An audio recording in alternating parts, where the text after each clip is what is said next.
Star Trek books. They've been around for decades. Join us, the Trek ladies, Kavura and Jen, as we discuss the novels one at a time.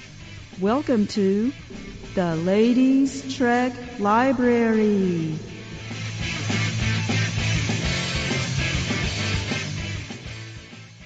Hello, and we are back with Ladies Trek Library.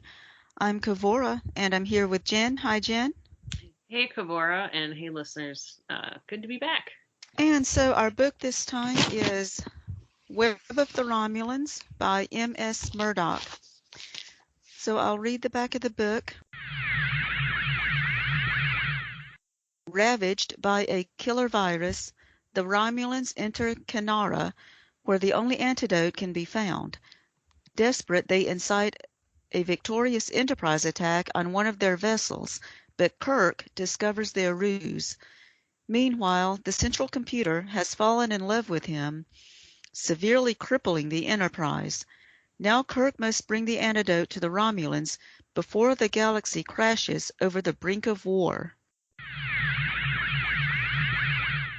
Okay, so I think that kind of had some spoilers in there. Some of that stuff wasn't revealed until the middle of the book, but Yeah, I was just thinking that when I don't ever read the jackets before I read the book, but I read them afterwards.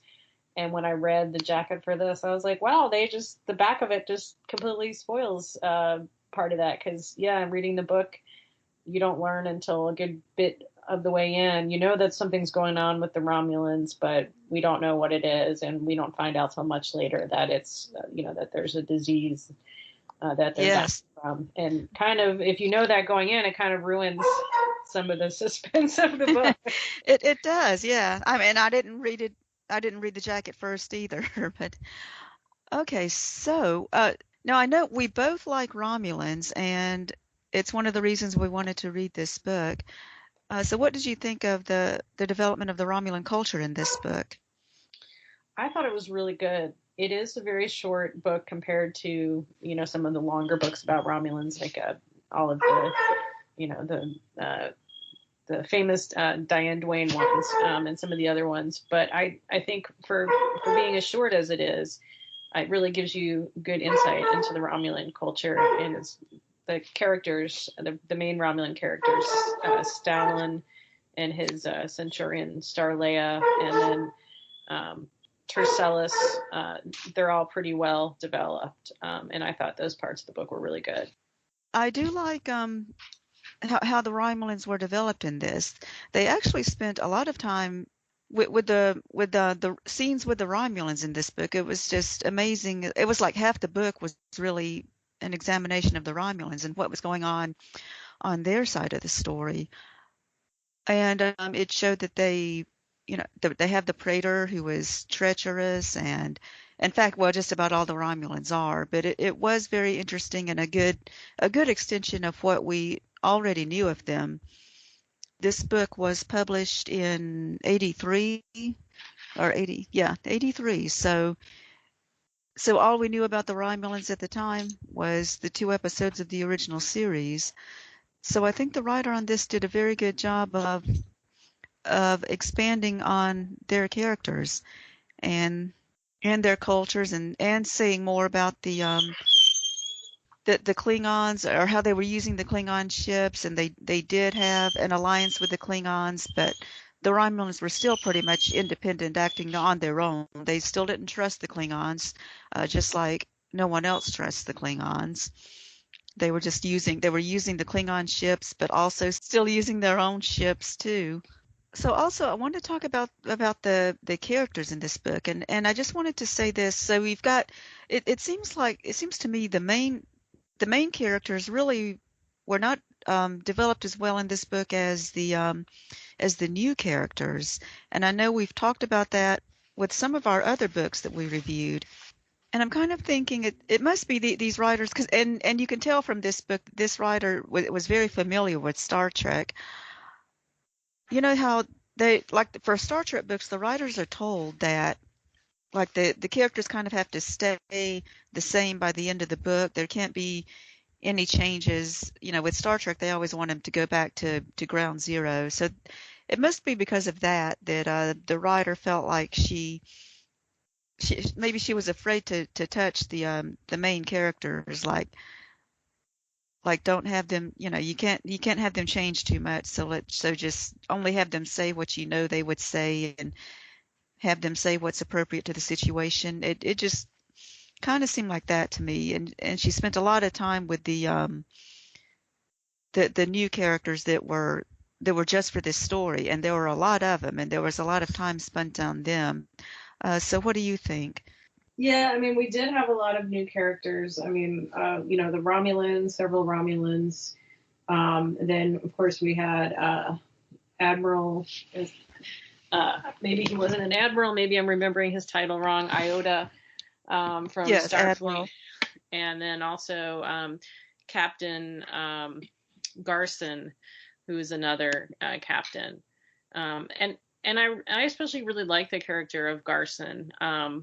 He kind of reminded me a bit of Captain Pike from Little We Saw Them. But yes, a lot of time is spent on them and not so much on the characters we already know. And maybe part of that is also that the author knows that readers know Spock and Kirk and McCoy and everyone else. So she doesn't really feel like she needs to give them a big introduction because we already know. That could be. But it could be also what you said, knowing that they have to stay the same by the end of the novel to fit in with how they want it to be. So. Yeah, it could be. It just seems like we didn't really learn anything new about them. But I do like how, so we have like the Praetor. The Praetor is actually one of the main characters in the book. I thought it would be more about Stalin, and there was about a lot about him, but the Praetor was someone who didn't like Stalin, and well, really didn't like anybody. He was out for power himself, and about how Stalin knew that he was being used as a patsy, and he was probably on a suicide mission, and he became someone who had to work with Kirk, which happens in other stories too. Like when we reviewed Final Frontier, and the Romulan wound up working with the humans in that one, and it's sort of the same idea in this one. Stalin was a Romulan who was honorable and knew what he needed to do. He needed to work with Kirk and hopefully not have a war, and not have to go with war. And of course, for the Romulans in this book, the stakes were pretty high. They were saving themselves from extinction. They had this virus that was going around, and they were looking for the cure, and the cure only happened to be on a Federation planet. So the Yeah. Romulans, yeah, go ahead. Oh no, I was just going to agree with you. Very much I felt reading this, it reminded me of the situation in Final Frontier, the same and I can't remember the Romulan captain's name from that book. I'm trying to look it up now. But he reminded me very much of Stalin. This, of course, Final Frontier came out after this book, so I wonder if Diane Carey read this book and it influenced her in any way. But in the same way, that captain was also sort of a patsy for the Praetor, but was still trying to do the honorable thing, even though he was stuck with a crew of, people who were really only out to get glory and weren't very honorable. And Stalin's crew couldn't be told what type of mission they were on either. That was interesting. It's like the whole Romulan culture is built on secrets, which we've seen more, later on TNG and all the Romulan shows after that, they're sort of secretive, and have everybody has their own agenda, and like in this book, most of the people don't like each other, and Yeah. and on and as far as the Federation side, then you also have the dishonest people. Admiral Iota, as you mentioned, he's one that was so gung ho against the Romulans, and he was more of like he was one of the antagonists of the book as well as the Romulans. So they have this person on the inside. I mean, someone who's in Starfleet who basically had to be treated as the enemy for a long time. And then you also had the other Admiral, Papalia, who knew that something was off about Iota, so he goes and breaks into Iota's home and goes through his things, or looks at his desk and tries to find whatever he can to see why Papelia was, or why Iota was so dead set on going against the Romulans. And what he found was all these Romulan strategy plans. That was interesting too, about just having someone in Starfleet go that far as to breaking into someone's office, and and he knew he wouldn't be able to defend himself if anything, if anybody found out he did it. If they court-martialed him, I mean, he would have to be found guilty because he knew he was doing the wrong thing. Yeah, he was, I guess, so many books have to have, like the TV shows have to have the bad moral, and I don't know that, that the plot with Admiral Oda was good, but I don't know how believable the character was. He was so anti-Romulan that he was willing to, he ends up taking over locking himself into auxiliary control and taking control of the ship because he doesn't agree with what the rest of the fleet is doing, and he's going to go after the Romulans, even though nobody else, everyone's trying to talk him out of it. And he was just so kind of crazy. I don't know how believable that was, but yeah, I guess it worked. Yeah, so he was one of the troublemakers in this, and the way his story was resolved in the end, like they just convinced him to stand down. It was something, was Kirk or Spock said something to him, and he went, "Oh, okay," and then just relinquished control back, and that kind of, that seemed strange too. Oh, I know, it was the fact that he found out that Stalin and Kirk were working together. And so he was just convinced that easily. Oh, so the Romulans can be worked with? Okay, well, I'll let it go then. Yeah, she did that in another thing in that book too, which is when a lot of the buildup of the book is all going to this planet where they grow this thing called Gran, which is used refined into making this cure for the Romulans. And the Romulans had already arrived at this planet, and there was hostility going on between them and the people of the planet. And Kirk and Stalin are heading there to try to break off hostilities.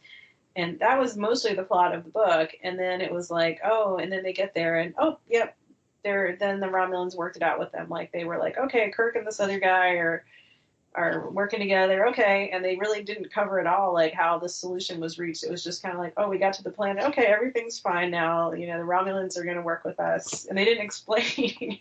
So it's kind of like, Yeah. well, so that was like another thing with that, and the situation with Iota. They kind of like neatly resolved it very quickly. Like, it probably would have been a much longer novel, I guess, if they had, if she had gone into more detail about that. But Yeah, definitely. And the thing is, the book had it seems like a short book, but it actually did have a lot going on in it. There was a lot of stuff in this book because it showed so much, all the different scenes with the Romulans, and it had scenes on Canara, the planet that had the Gran and everything. So, and yeah, but then you think they still could have added more to it.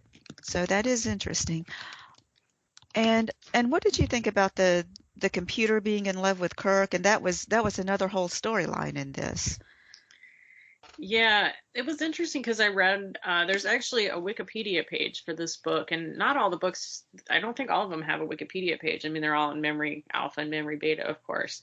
But it talked about how the author had originally submitted part of this story, which was the part about the Enterprise falling in love with Kirk, to a fanzine, and then added the Romulan plotline, when she made it into a novel. I really did not like that plot line that much. I just thought it kind of was very silly, and it was very predictable. Like, the Enterprise stops to get the computer worked on, and of course immediately when they pull out, they're experiencing problems, and they report it to Starfleet, and they're like, oh, well, we're going to send you to alone to the neutral zone where the Romulans are. And they're like, but we have these computer problems. Oh, well, there's not going to be enough time to fix it. Like, you're going to have to go there with your computer not really working by yourself. Yeah. It's kind of like, I knew that was going to happen. So, and and it just got kind of very silly with the computer being in love with Captain Kirk. But at the same time, I kind of could see that being an episode of the original story. Like it seemed like it might fit. Yes, and so yeah, I read that too, that that was actually a fan fiction story. So, but yeah, and so the writer, M.S. Murdock, I think it's Melinda Murdock. She she when she decided to write a Star Trek book, she added, well, she had to add to her story to make it a full book size. But yeah, it does seem like she almost could have started from scratch instead of trying to develop a story around her story about the computer being in love with Kirk. But anyway, but it did come from an episode, Tomorrow is Yesterday, where the computer had that female personality, and it spoke with sort of a romantic voice and said dear. It wasn't really in love with Kirk in that episode, but it did have that female personality, and it was the same planet they mentioned, Signet 4, where they got the computer so-called upgrade, where they added the female personality. It was the same planet in the book that it was in that episode that they mentioned. Ah, good So catch. I did not remember that.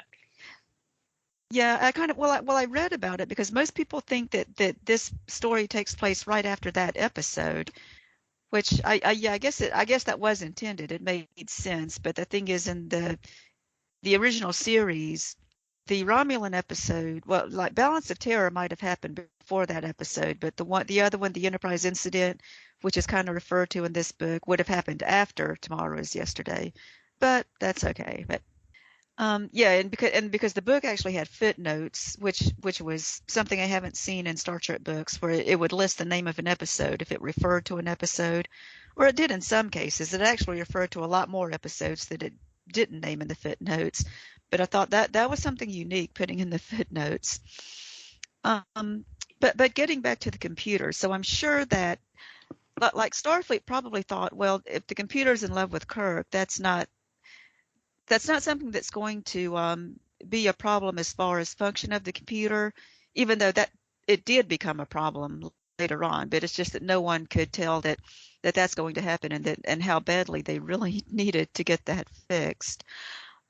Well, I mean, see, I think it was clear when they talked to Starfleet because, they were explaining how when they would ask it to do things, it wouldn't respond right away with the information. It was slow, So that's why Okay, when yes. I mean, it wasn't to the point where at the end of the book, where it was completely, out of control. But yeah, it was like as soon as I saw that, and then Starfleet was like, "Oh yeah, it's not going to be a problem." Like I know exactly what's going to happen. They're going to go to the neutral zone. The Yeah, computer is yeah. not going to work right, and they're going to have all these problems. And it was fun. A lot of it was funny though, and I was thinking, as I was reading it, I was thinking, well, this is just a good way to add levity to a serious situation, because it could have really all been a little too serious, and you might have seen it as melodramatic or something. So it's in some ways it added to it, but then it just got to be too much that it kind of took from the story, because the computer gradually took over, and eventually they were like in complete lockdown where they couldn't do anything. And they couldn't communicate with Starfleet anymore, and they couldn't move when the Romulan ship was right in front of them. They couldn't fire phasers or anything. So yeah, it became a huge problem. So and then they Kirk finally convinced the computer to let them into auxiliary control, where they could do something from there. It was funny that Kirk didn't try, something else like he does with computers, like trying to illogic the computer to death. He didn't use that strategy here, but I guess because you couldn't, because the computer wasn't really logical in this case. Yeah, but I do like the references. The fact that let's see, when Scotty was trying to bring up something, and it came up with the Gettysburg Address, basically addressing the fact that Kirk has always admired Abraham Lincoln, which we know from the show. And then other things like ordering something from the replicator and it comes up chicken, because we know that Kirk ordered a chicken sandwich one time. I mean, so things like that come up, that how the computer knows what Kirk likes. And I like how the author threw that in, because it's referring to other episodes that we know these things about Kirk, so I like how they were brought out in the book. Yeah, I mean, it did have its funny moments, even though it wasn't my first, part that I loved about the book. But and there was one scene that was funny, which was when and I can't even remember which character it was having a hard time with the computer. It was I believe it was the young Enterprise crew member, and he couldn't get the computer to do anything. So he finally said to her, I'm really trying I want to be just like Captain Kirk one day, Oh yeah. and and then she was like, oh, you want to be like Captain Kirk? Well, here, I'll help you. So Yeah, and then she was able to get into the computer. Yeah. Most of right, the people were having problems with it. Yeah. right. Yeah, that was good. That was creative. So any other like best and worst parts that you like in the story? Well, I mean, I think the best part was the Romulan stuff on Romulus and on the ships. The characters. Um, worst part probably the being in love with the computer, but I don't even want to say it was the worst part because I don't think it was bad. It was a little silly and kind of like, okay, it doesn't really fit in, but I wouldn't say it was bad. I thought the story overall was good. So Okay. Yeah. There wasn't really like there wasn't enough to really make me, not recommend the book or anything. But I do think the part about the computer that it got so extreme was pretty bad. But as far as the good parts of the book, like you said, the Romulans, and I was thinking about how it they made the Romulans similar to the humans in some way because they had like the older Romulans like the Praetor and the Romulan Tercellus, and I kind of see a parallel with the older admirals. Just the way the people that are older in the fleet kind of have their own thoughts about how to do things, and even though they're not the ones that are right there in the action like Kirk, they still have their own agendas and their own part of the story. And then you have the people that were in the action like Kirk and Stalin, and the fact that they had to work together. I always like that idea and the way they put things together that way. yeah, I liked how they had Stalin and Kirk working together, and I liked how Stalin's Centurion, who's a woman, who she's clearly in love with him, but he doesn't realize until she's dying that he also loves her. And there was nice scenes in sickbay where McCoy is, trying to save her, and he realizes that they love each other, and I thought that was also very well done. Yeah, and speaking of Starleia as well, did you know that the part about Kirk when Kirk said like when Spock said like there was a female Centurion and Kirk said is she attractive and something about that, but he was trying to say like what her relationship probably is with the commander. Like, oh, so Kirk could tell that there was something going on between Starleia and Stalin, and he was right about that. But did he really have to like to know that there was some type of romantic interest there just because she was an attractive woman and he was a man? Yes, I thought the same thing too. I was like, oh, so because she's attractive, that means there must be, something there, Yeah, which there may not have been. They could have, there could have been nothing between them, or they could have been in love and she wasn't attractive. yeah, yeah. Yeah, mostly just because she's a woman and it's like and Kirk it took Kirk to know that because but anyway, that's one thing that was thrown in. And there were like a few little discrepancies in the book. The thing like having Starfleet, like when you're reading the book, Starfleet is spelled as two words, but we know now that it's one word. I mean, just a little thing like that. And they had fuel residue, which is an anachronism. They kept saying fuel, like that the Romulans were running out of fuel. Sometimes they would say power, but they used the word fuel a lot, which I noticed, and it just kind of that was a little jarring for me every time I saw it in the book.